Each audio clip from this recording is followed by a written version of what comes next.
Hi, boys and girls. My name is Miss Schroeder, and I'm a reading teacher at Willard, and I'm here to read to you today Salt in His Shoes. It's a story of Michael Jordan in pursuit of a dream. And this book is written by Dolores Jordan with Rosalind M. Jordan, and it's illustrated by Kadir Nelson. Salt in His Shoes.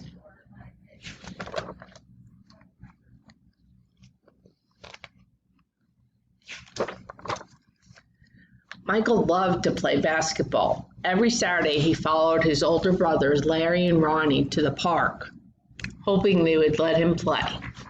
And if one of the guys who usually played with them didn't show, they always did.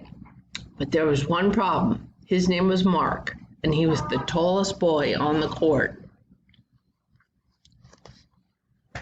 "What's the matter, Mikey? Too short?" Mark flapped his arms in Michael's face. "Over here," shouted Larry. But when Michael threw the ball, Mark's long arms came out of nowhere and knocked the ball away. It flew into the hands of a player on Mark's team. He made the basket, and the game was over, just like that.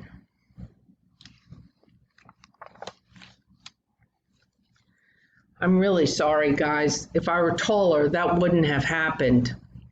All the way home, Michael apologized, even though no one was mad at him. His oldest brother, Ronnie, tried to cheer him up. "Look, little brother, you played good today. Don't worry. We'll win the next time."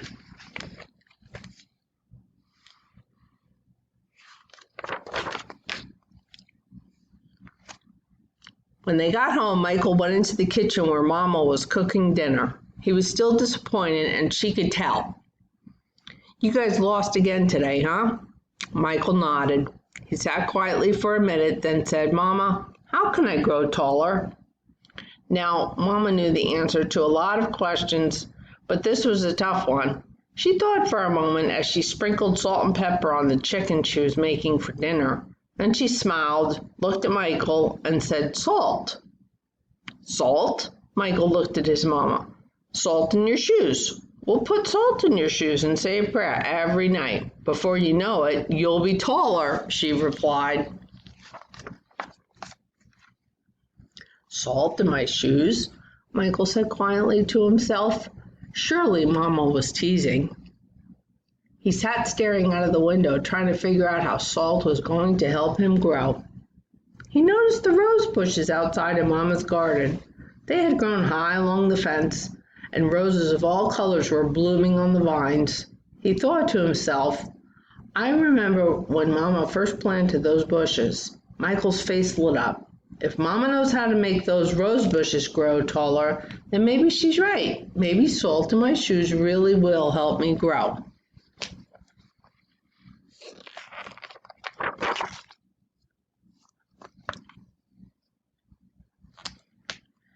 Growing more excited, Michael twirled around and started asking lots of questions. "Mama, how long will it take? And how tall do you think I'll get?"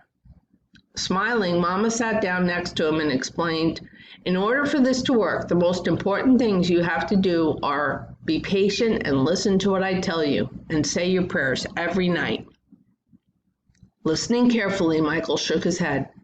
"Okay, Mama, I'll be patient. But what does saying my prayers have to do with it?" "Everything," Mama replied, and she hugged him.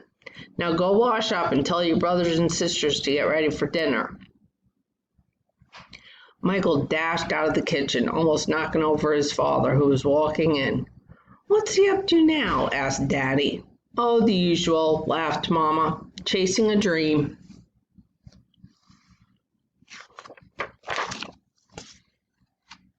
Later during dinner, Mama noticed that Michael was barely eating anything. He was already daydreaming about being taller. "Michael, first things first. You won't grow if you don't eat, especially your vegetables," Mama said. "But I'm not really hungry," he said. Raising her eyebrows, Mama gave him a stern look. Slowly, Michael picked up his fork and began to eat. Minutes later, his plate was clean and he was asking for more. That evening at bedtime, Michael set his favorite game shoes on the on the floor next to the growth chart hanging on the wall. Then he put on his pajamas, said his prayers, and jumped into bed.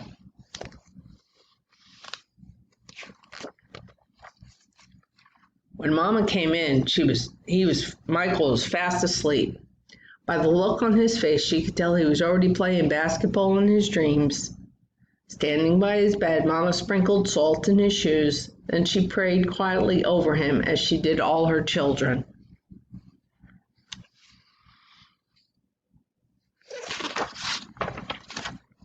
Dear God, please help Michael to be the best he can be and to give his best in all that he does.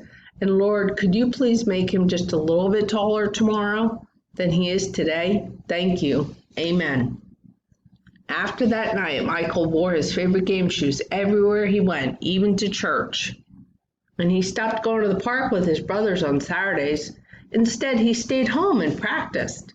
He wanted to grow a few more inches before he went back to the park.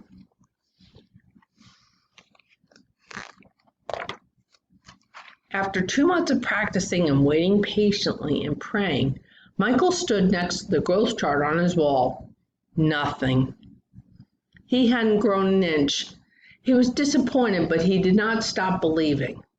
I've just got to give it time, like Mama said, Michael thought to himself, and that's what he did. 2 more months of practicing went by and still nothing. Now Michael was becoming a little sad. Not only had he not grown 1 inch, but he also missed playing basketball with Larry and Ronnie. About the only thing he didn't miss was being picked on by Mark. When the next Saturday came, his brothers tried to get Michael to go with them to the park, but he wouldn't budge. Mama had begun to worry.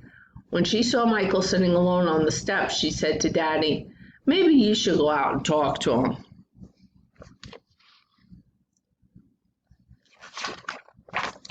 So Daddy went out and sat with Michael. "What's wrong, son? You haven't gone to the park with your brothers for a while now. Are you okay?"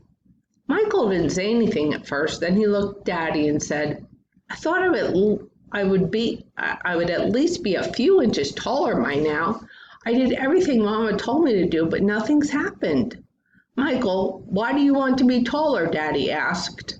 "If I were taller, I'd be a great player and I could help our team win," Michael answered. "But you are a great player, son. And you already have everything it takes to be a winner right in here." Daddy tapped Michael on his chest. "Being taller may help you play a little better, but not as much as practice, determination, and giving your best will. Those are the things that make you a real winner." Michael thought about what Daddy said for a minute, then suddenly he jumped up and took off. "Where are you going?" Daddy yelled after him. "I've got a game today and I'm late," Michael yelled back.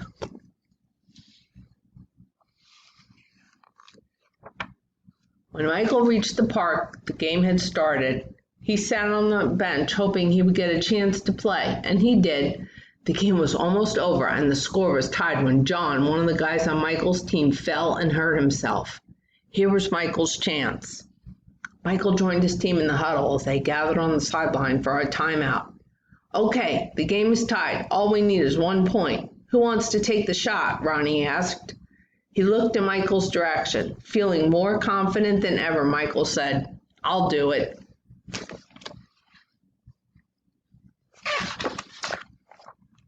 When the whistle blew and the game began again, Mark began to pick on Michael as usual. "Still trying to play with the big boys, huh?" Mark taunted, but Michael paid him no attention. Taller or not, he had been practicing, and today he was determined to win. Larry threw the ball inbounds to Michael. Michael caught it, bounced it for a moment, and then took off running.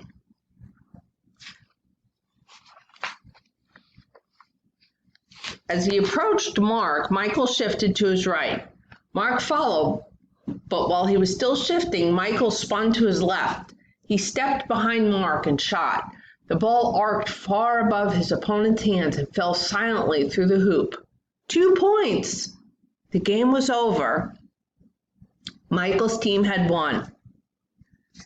It was just as Michael had dreamed. When he realized what he had done, Michael took off running and didn't stop until he had reached home.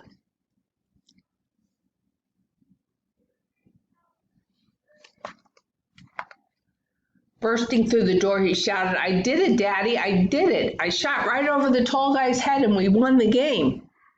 Running in behind him, Ronnie and Larry joined the celebration. "That's right, little brother, you did it. You won the game for us." Michael remembered the look that Ronnie gave him during the last time out of the game and said, "No, we won the game, but I was the star." They all laughed. After that day, Mama stopped putting salt in Michael's shoes, but Michael did not stop being patient and working hard and praying.